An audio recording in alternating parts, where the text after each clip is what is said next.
A growing rift is emerging within America's conservative movement over the ongoing Iran conflict. More than 1,000 miles from Washington at the Conservative Political Action Conference, the war has become the dominant topic dividing older and younger Republicans. Older conservatives are pushing for continued military engagement, while younger activists are demanding President Trump find an exit strategy. The heated discussions at CAC reflect broader tensions within the Republican Party about America's role in Middle Eastern conflicts. This generational divide mirrors similar splits that occurred during previous military campaigns, but the intensity of disagreement is unprecedented within conservative circles. Political analysts say the pressure from within his own base could force Trump to reconsider his Iran strategy sooner than expected. The debate highlights how even Trump's most loyal supporters are questioning the direction of current foreign policy. This internal conservative conflict could significantly reshape Republican messaging on foreign intervention and influence upcoming political campaigns across the country. Massive protests have erupted across Yemen as thousands took to the streets voicing support for Iran, Palestine, and Lebanon following recent U.S. and Israeli military strikes. Demonstrators in multiple Yemeni cities condemned American and Israeli actions, while Houthi leaders issued stark warnings of retaliatory measures. The protests represent some of the largest anti-American demonstrations in the region since the current conflict began. Houthi officials announced they are preparing significant responses to what they called unprovoked attacks on regional allies. Yemen's strategic position controlling shipping lanes through the Red Sea makes these threats particularly concerning for international commerce. The demonstrations underscore how the Iran conflict is rapidly spreading beyond national borders, drawing in regional actors and complicating diplomatic efforts. Maritime security experts warn that Houthi retaliation could disrupt global shipping routes that carry nearly 30% of international trade. The escalating tensions suggest the Middle East crisis is entering a more dangerous phase with multiple state and non-state actors now directly involved in the expanding conflict. The White House is facing sharp criticism for its controversial approach to communicating about the Iran war through social media.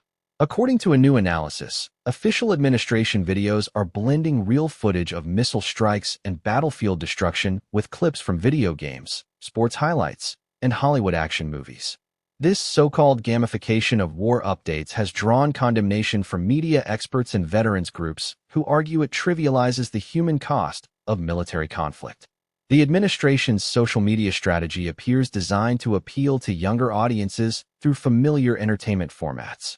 Critics warn this approach risks desensitizing the public to the serious consequences of warfare and undermines traditional standards for presidential communication. Digital media researchers note this represents an unprecedented departure from how previous administrations have communicated about military operations. The controversy raises fundamental questions about appropriate government messaging during wartime and the role of social media in shaping public perception of international conflicts. This communication strategy could set dangerous precedents for how future administrations present military actions to American citizens.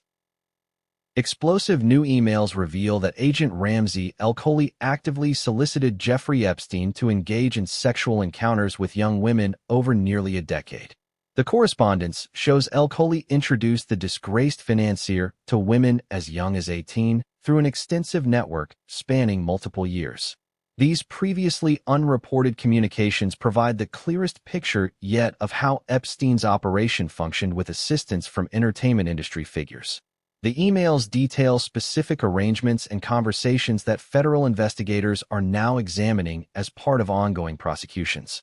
Legal experts say the correspondence could lead to additional charges against associates who facilitated Epstein's criminal activities. The revelations come as multiple civil lawsuits continue against Epstein's estate and alleged co-conspirators in his trafficking network. This evidence demonstrates the systematic nature of the operation and how entertainment industry connections were exploited to recruit victims.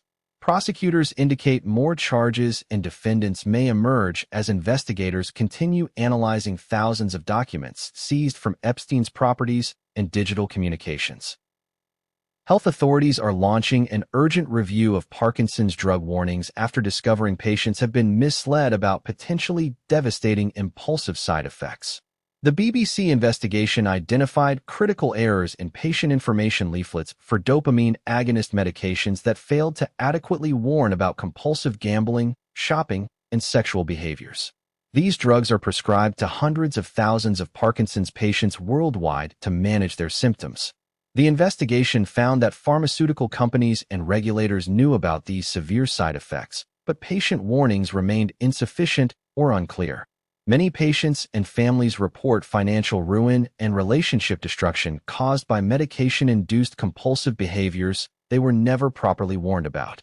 Medical safety experts are calling for immediate updates to all patient materials and stronger regulatory oversight of pharmaceutical communications. The review could affect treatment protocols for neurological conditions beyond Parkinson's disease that use similar medications.